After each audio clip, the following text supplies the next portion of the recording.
When building a REST API, understanding how each HTTP method works is essential for handling all the requests that come to your API. In this video, I'll walk you through every HTTP method, how they work, and how to implement them using dotnet 9. We'll also make API calls inside our HTTP file for each method to test them and help you understand everything more clearly. Alan here, welcome back, and let's get started. So we have just created a web API project in ASP.NET Core. We have written a book model here, just a simple model, and a controller. All we've done in the controller is that we have only created a static list with some data for our books. And now in the controller, we will write all the HTTP methods to handle the requests that can come to our API. Users can make different kind of requests to our API. They maybe want to get some data, modify some data, delete some, or submit data to it. And to handle all of these different kind of requests that come to our API, we write our HTTP methods for each specific request type, and here we specify how these requests will be handled. So basically the response that we will give to the users. Our first method that we're going to create will be an HTTP GET method. HTTP GET methods are used when users send a request and want to retrieve data from our API. Here on top of the method, we write this HTTP GET attribute, and we will make the method to be public. This method will return an action result. We'll make a method to return a list of our books, but the reason we specify the return type to be action result here is that together with our data, the response will contain also a status code with the result of the request. So basically, if a user gets the data successfully, we return a 200 OK status code. Or if the request was not successful, we may return a 404 status code. And this result type is included in the action result. We will see different status codes in all of our methods, and we'll understand them better as we go. But for our first method here, as I said, we want to return a list of books. Let's name this get books. And we will return the books, which is the name of our list of books here, if you can see, but we will wrap this around an OK object. And what the OK object is, if you can hover over it, you can read here that this object creates the status code of 200 OK with the response. So basically, if a user requests to get the books in our API, it will receive the books and also this OK 200 status code. To test this, we can go simply to the HTTP file that we have here. And this is the root URL of our application. This is too long. I'm just gonna substitute this with like URL, or let's say root URL. I'll paste this here as well. And to separate different API calls that we do in our HTTP file, we need to just write these 3 hashtags, which just separates the different API calls that we make. And here we'll make a GET request to the root URL of our application, then /API/books, which was the endpoint for our controller. If you go on top of the controller here, this is the route of our controller. Let me go back here. And here we also can just specify, we need to specify the type of data that we are accepting, which is this application/JSON. Basically, we expect the data to be in the JSON format, which is this format that will get the data when we make a request to any API. We need to firstly run the program here. And then if we click on send request, okay, so we receive a 200 OK status code, and we receive the list of all of our data in this JSON format. So these were all of the books that we had written in our list, and we're basically receiving this back as a response. Simple enough, hopefully. Now let's go back to our controller, and the second method that we're going to create is, it will be again a HTTP GET method, But in this case, we will write a method for when a user makes a request to our API and is requesting one specific resource or one specific book. This is what we'll handle here. So the method will be still an HTTP GET method, but since the user will be requesting a specific book, we need to specify the URL here in the HTTP GET attribute. We could actually specify it here in a route attribute, but the cleanest way, in my opinion, is if you just specify here on top that we are expecting an ID with this request. Just like that. The method will be again public. It will return action result. It will return a single book in this case. Let's name this get book by ID or something. And we're expecting as a parameter this ID with the request as well. Okay. The first thing we are going to need to do here is let's create a variable to get, let's name it book, to get the specific book with that specific ID from our list of books. So let's loop through our list with this first or default method. And what we are doing here is basically we are going to our books list that we have here, and we are searching for a book that has an ID equal to the ID that we are receiving here from this request. We need to make like a small check here. If the book is null, we will return a not found method. What this does is this, if you hover over this, is that the user will receive as a response this 404 not found status code, just meaning this resource wasn't found.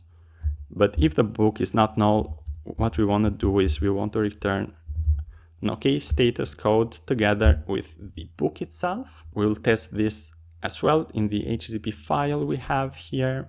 Let me just run the application first. And then here, let's separate this API call with 3 hashtags. We'll make a GET request again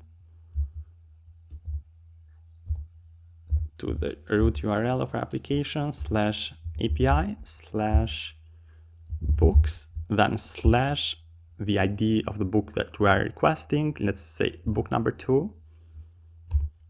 Let me specify here as well the type of data that we're expecting, which will be a JSON. If I click on send request here, we're making this API call. We receive the 200 OK status code as a response, and we're receiving the book with the ID of 2 that we were requesting. So we've learned so far how to get all the books and how to get a specific book. Awesome. Just as a quick reminder, if you need help building REST APIs or learning .NET in general, I believe the easiest and fastest way is to get direct feedback on what you're currently doing and also surround yourself with people that have the same goal as you. For this reason, I actually created the .NET Squad community. This is a place where you can get direct feedback and guidance from me, but also from other .NET developers. And the best part about it is that you can just start for free. You can join today. You don't have to decide anything today, just join for free, stay an entire week there. If you think this is helpful, you can then decide to continue, or you can just cancel with one click if this isn't a fit for you. Anyways, let's go back to our video. So the third method that we're going to create in our controller will be a HTTP post method. When a user sends data to our API, for example, he submits a form and sends us some data, he needs to make an HTTP post request to our API. And to handle this kind of request, we need to create an HTTP post method. And this is what we'll do. We just need to specify on top here the type of the method, HTTP post, and the method will be public to return an action result, and it will return a single book for the book that the user will send to us. Let's name this method add book. In the parameter here, we are expecting a new book. So new book is the name of the variable. The type of data is a book.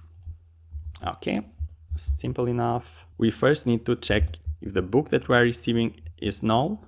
If that's the case, we can return a BET request response. What what this method actually sends back is a status of 400, which basically means that this was a bad request, or that the data that was sent to us was not in a valid format.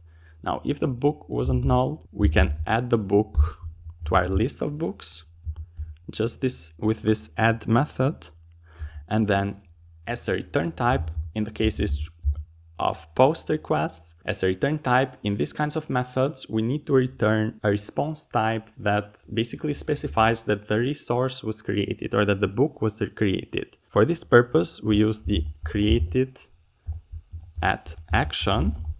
The created at action result type actually sends back a 201 status code that basically means a resource was created. The parameters that this method receives is the name of the method where this new resource can be accessed, so how we can access this new book that was created. Here we need to specify the ID of the new book.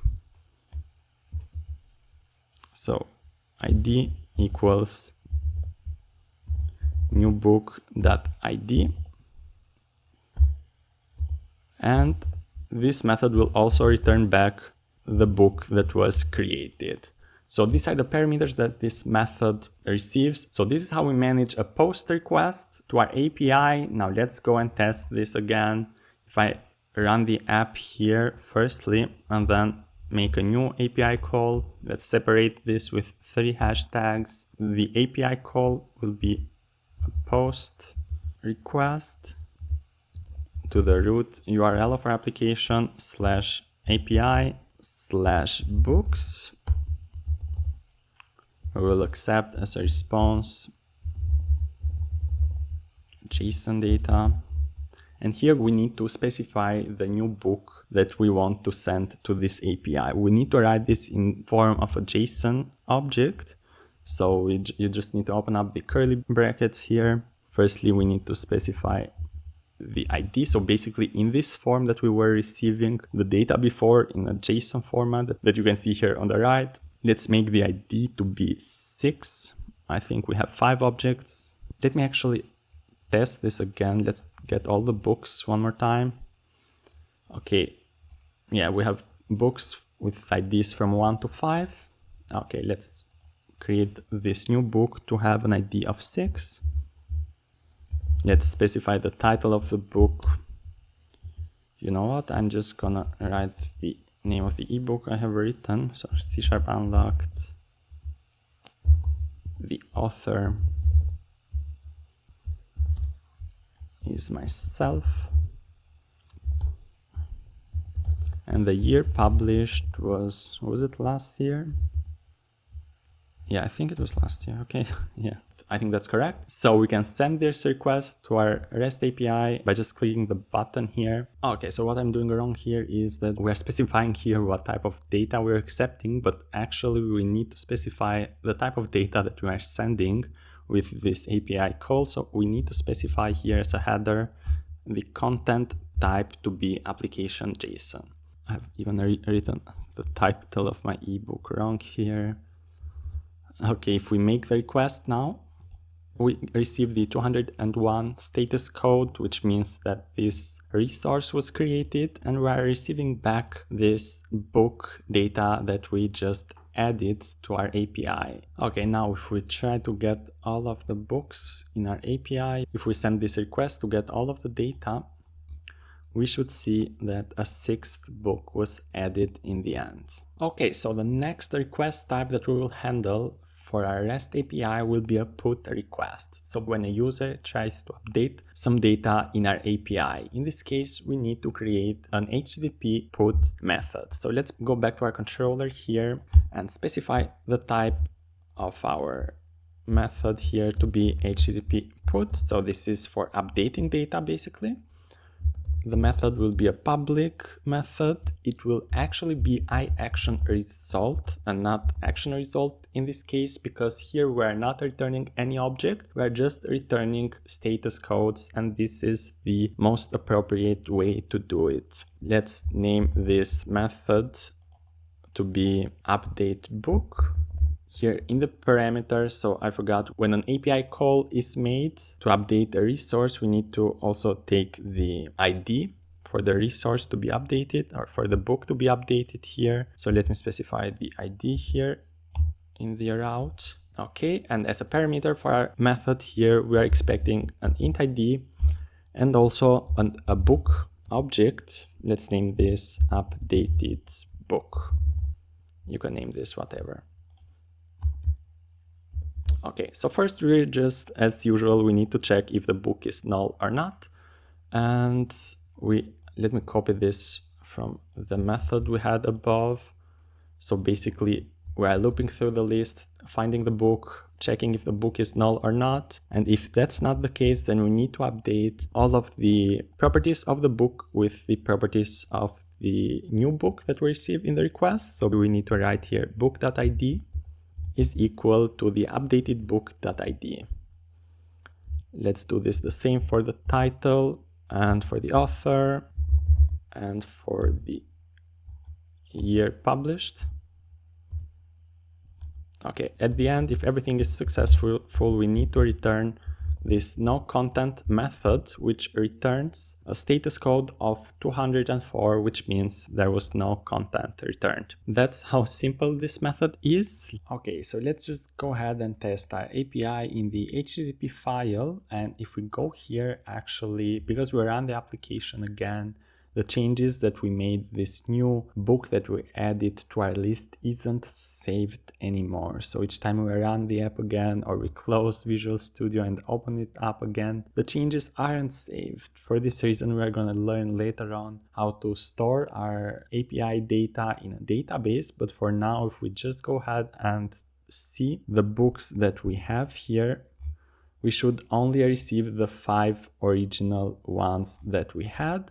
So that's what we are going to use to test our put requests. So let me just go ahead and write 3 hashtags here. The request type will be put request, which will go to the root URL of our application /API / books / let's say we want to change the book with the ID of 5. Here we need to specify the type of content, the content type of the data that we are sending, which will be of application /JSON. And let me copy what we had here, this JSON format data. So this will be for the item with the ID of 5. The title was Moby Dick. Let's leave the author to be myself and the year to be 1851. Okay, if we send the request, we should receive this 204 no content response type. And if we go ahead and get all of the books now, we should see that the author of the 5th book has changed. So now we're gonna go ahead and learn how to handle delete requests in our API. So let's go back to the controller. To handle delete requests, we're gonna need to specify the method type to be HTTP delete. So when a user or a client wants to delete some resources from our API, let's say like a book, in our case, we need to specify the ID to get the ID from the request. For this reason, we're going to specify the ID on top, and the method will be public, the result type will be iActionResult again, because in this case as well, we are not returning any data, we are just returning a status code at the end. Let's name the method to be delete book. This will receive an int ID as a parameter. And what we're going to do first is we're going to go ahead and check in our list for the book with this specific ID. So I'm actually just going to go ahead and copy this again, what we had in the previous method. We're looking for the book with this ID. If the book is not found, we're returning the not found status code. And if we found the book, we're just going to need to remove it with the remove method from our books list, just like this. And then we are gonna need to return a no content method again. Okay, let me just run the app here and go to the HTTP file. Let me just separate this API call with 3 hashtags.